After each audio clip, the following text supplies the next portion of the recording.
At around 9 p.m. on October 26, 2009, a 19-year-old college student named Miyako Hiroka bagged up the last bit of trash inside of the ice cream parlor where she worked, and she dumped it into a bag and she tied that bag up. It was closing time, and so Miyako looked around the inside of the parlor, made sure everything was where it was supposed to be, and then she flipped off the lights, threw her purse over her shoulder, she grabbed that bag of trash, she headed outside the parlor, she shut and locked the door, she dumped the trash in a nearby bin, and then began walking towards the exit of the mall, which is where this parlor was located. It was inside of this big mall. Miyako went to school in a city called Hamada City, which is located on the coast of Japan in an area called the Shimane Prefecture. And Hamada City was a totally beautiful and very remote location with these amazing beaches and unbelievable mountains with all these ski resorts on it. I mean, this was an incredible place to live. But as much as Miyako did love living there, she was actually far more excited about where she'd be living the next year because she was doing an exchange program. She'd be studying in Russia, and that was so exciting for her. And in fact, this exchange program was the reason why Miyako had picked up this job at this ice cream parlor,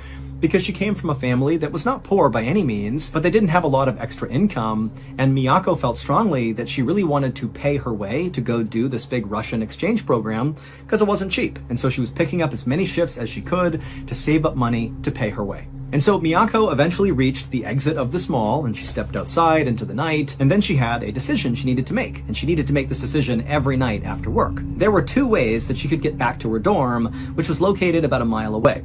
The quick way would be to just hop on a bus and have the bus take her to her dorm, but that cost money. And remember, Miyako is trying to save up as much money as she can to pay for Russia next year. And so taking the bus just felt like, not really worth it. And the other option, which was free, was much longer and frankly just plain spooky. And Miyako hated it. What it entailed was basically just walking to her dorm, but it would mean walking for about a third of a mile through this really spooky forest that looked like it was straight out of a horror movie. Now, up until recently, Miyako's coworker had always left with her at the same time, and they lived roughly in the same area, and so they would walk together through that forest, saving money, and also, providing each other security as they went through the spooky area. But recently, the coworker had quit, and so now Miyako was all alone. And so as Miyako stood there wondering what she should do, take the bus route or take the forest route, she just thought about, next year, it's all going to be worth it. I'm going to go to Russia. I'm going to pay my way. It's going to be awesome. And after all, what's the worst that can happen? It's just a few minutes walking through a forest. I've done dozens of times. Before long, I'll be in my brightly lit, safe dorm room, studying away, and everything will be fine. And so Miyako turned and began walking towards the forest. The following day, a little past 4 p.m., the owner of the ice cream shop where Miyako worked was standing inside the parlor feeling really annoyed because Miyako had not shown up for her shift, and now the owner, who normally did a lot of administrative and managerial things, was stuck at the counter serving all the customers, basically doing Miyako's job. But when 5 p.m. came and still Miyako had not shown up, and the owner had tried calling her and she didn't pick up, and there was just no sign of her, the owner went from being annoyed to being somewhat worried. And so after again not being able to call Miyako to figure out what was going on, he wound up going through her file and finding her mother's phone number, and he called her. And when he spoke to Miyako's mother, he knew right away there was something wrong. Because Miyako's mother actually was pretty panicked, and she said, you know what?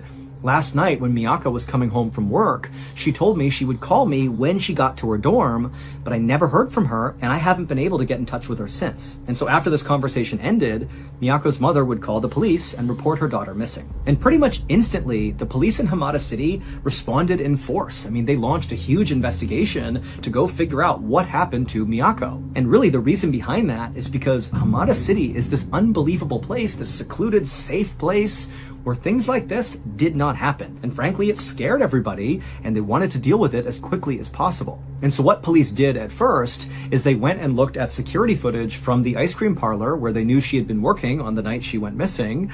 And sure enough, at about 9:16 p.m., there's footage of her walking out of the ice cream parlor in the mall. She's got her purse over her shoulder, and she shuts and locks the door, she throws the trash away, and then she heads towards the exit. But after that, nobody saw her. There was no more footage, there was no more tips or anything. She just vanished once she left the mall. And so very quickly, this story gained lots of attention because again, Hamada City is like this quintessential vacation spot. It's so perfect, it's so safe.